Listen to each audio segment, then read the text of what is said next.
Hello दोस्तों, स्वागत है आपका अपने एक्सीलेंट अकेडमी में। मैं हूँ राजेश्वर। मैं आपको फिजिक्स लाया हूँ। देखिए, ये 222 IB 2024 गणित का पेपर है। इसमें आप देख पा रहे हैं, आप लोग को कुछ निर्देश दिया हुआ है। इसे आपको 15 मिनट मिलता है पढ़ने के लिए। इसे पढ़ने के बाद ही आप क्या करेंगे, आगे की ओर बढ़ेंगे। ठीक है, देखा जाए। मैं आपको ऑब्जेक्टिव टाइप प्रश्न कराने जा रहा हूँ, आप ध्यान से देखिएगा। देखिए, यह है पहला क्वेश्चन। देखिए, ऑब्जेक्टिव टाइप क्वेश्चन है। इसमें देखिए, करा यदि 65 और 117 के HCF को 65P और 117 के रूप में व्यक्त किया जाए तो P का मान क्या होगा। तो यहाँ option number B is right answer है। ठीक है, आप देख पा रहे हैं। हाँ, अगला क्वेश्चन, दूसरा क्वेश्चन हम ज़्यादा समय व्यतीत न करते हुए आगे क्वेश्चन की ओर बढ़ा जाए। देखा जाए, कह रहा है कि ये देखिए, देख पा रहे हैं आप। थोड़ा स्पष्ट प्रकाश करने का मैं प्रयास कर रहा हूँ, तो ध्यान ये। हाँ, ठीक देखा जाए।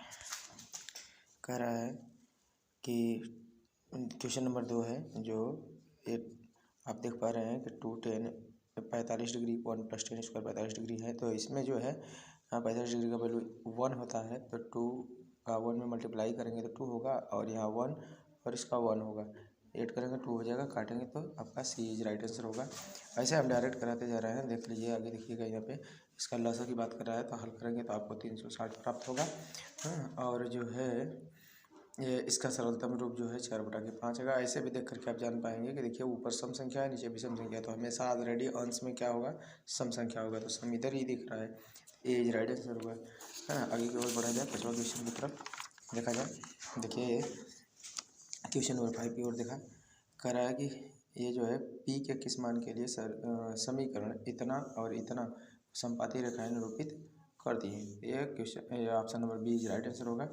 आगे देखा जाए, क्वेश्चन नंबर 6 की तरफ बढ़ा जाए। कह रहा है कि यदि 3x + 2py = 2 है। 1 मिनट, ब्लर हो रहा है। ठीक है, 3x + 2py = आपका 2 और 2x + 5y + 1 = 0 है। तो निरूपित की गई संख्याओं का समांतर है। तो P का मान जो होगा आपका क्या होगा, 15/4 होगा। आगे देखा जाए, क्वेश्चन नंबर ये आप देख पा रहे हैं 7वां। देखिए, कह रहा है यदि 15 cot θ = 8 है, तो sin θ का मान होगा सीधे सीधे आपको 15/7 होगा। आगे की ओर देखा जाए।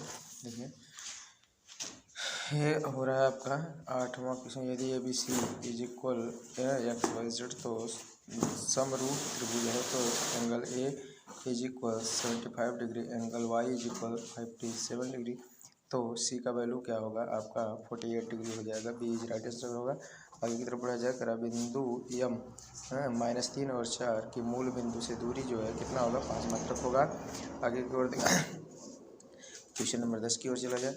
ये कह रहा है कि बिंदुओं -2 6 और -2 10 को मिलाने पर रेखाखंड के मध्य बिंदु के निर्देशांक हैं। यह हो जाएगा -2 और 8 हो जाएगा।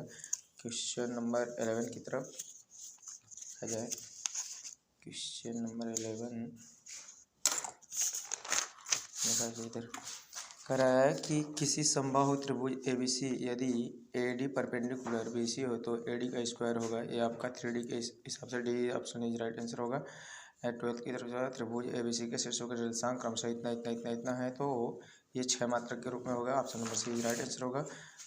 13 की तरफ ये सेक θ = 2 है। तो थीटा का वैल्यू क्या होगा, 60 डिग्री के बराबर होगा। यानी ऑप्शन इज राइट आंसर।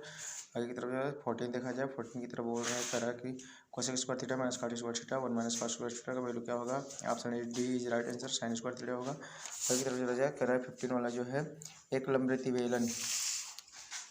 लंबवृत्तीय बेलन के आधार का क्षेत्रफल 9 पाई सेंटीमीटर² है। तो उसके आधार की त्रिज्या क्या होगा, 3 सेंटीमीटर² होगा, 3 सेंटीमीटर होगा। Option A is right answer. कह रहा है 16 की तरफ देखा जाए कि 4 सेंटीमीटर त्रिज्या वाले वृत्त के अंतर्गत खींचने वाले सब वर्ग का क्षेत्रफल क्या होगा, 32 सेंटीमीटर² होगा। और ये जो है 17 है। कह रहा है कि निम्नलिखित सारणी में माध्य होगा, इसका 6.6 option C is right answer होगा। आगे बढ़ा जाए। कह रहा है 18 एक पासे को एक बार फेंका जाता है। कह रहा है एक पासे को एक बार फेंका जाए तो अभाज्य संख्या होने की तात्पर्य ये होता है कि जैसे अभाज्य संख्या 1 3, 5 यही होंगे, तो 3 संख्याएँ हैं। और इसमें जो होगा टोटल संख्या 6 होगी, 3/6, 3 एकम 3, 3 दूना 6, यानी 1/2 इज राइट आंसर, यानी बी इज राइट आंसर होगा। कह रहा है कि आप 19 वाला देखेंगे।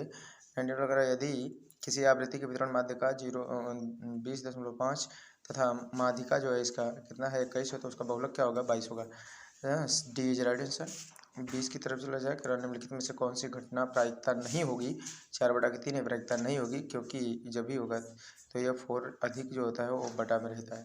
ठीक है, आगे की तरफ देखा जाए, कह रहा है कि 20 क्वेश्चन आपके ऑब्जेक्टिव टाइप हो गए हैं। इसी के साथ आप आगे क्वेश्चन देखना चाहेंगे खंडबद्ध विधि से देख सकते हैं। देखें, ये कह रहा है आपका जो है, ये कह रहा है यदि cos a बराबर b/a है तो सिद्ध करना है कि इतना बराबर इतना, इसको सॉल्व कर सकते हैं आप। ये जो है आपका ट्रिग्नोमेट्री के आधार पे सवाल आधारित है। ये बाकी सभी सवाल आपको पढ़ा दिया गया है। क्वेश्चन देखना चाहेंगे तो आप देख सकते हैं। बाकी ऑब्जेक्टिव टाइप हम हल कर दिए हैं, इसको हम बाद अस्थिर से हल करके दिखा देंगे। पेपर आपको कल है, इसलिए 1 दिन का टाइम, इसलिए ज़्यादा इस पेपर पे समय न लेते हुए आपको बस पेपर दिखा दे रहे हैं और बाकी ऑब्जेक्टिव टाइप प्रश्न आपको सॉल्व कर देंगे। ठीक है, आगे देखा जाए, बहुत ही सिंपल क्वेश्चन बना हुआ था आप लोग का। थैंक यू, धन्यवाद।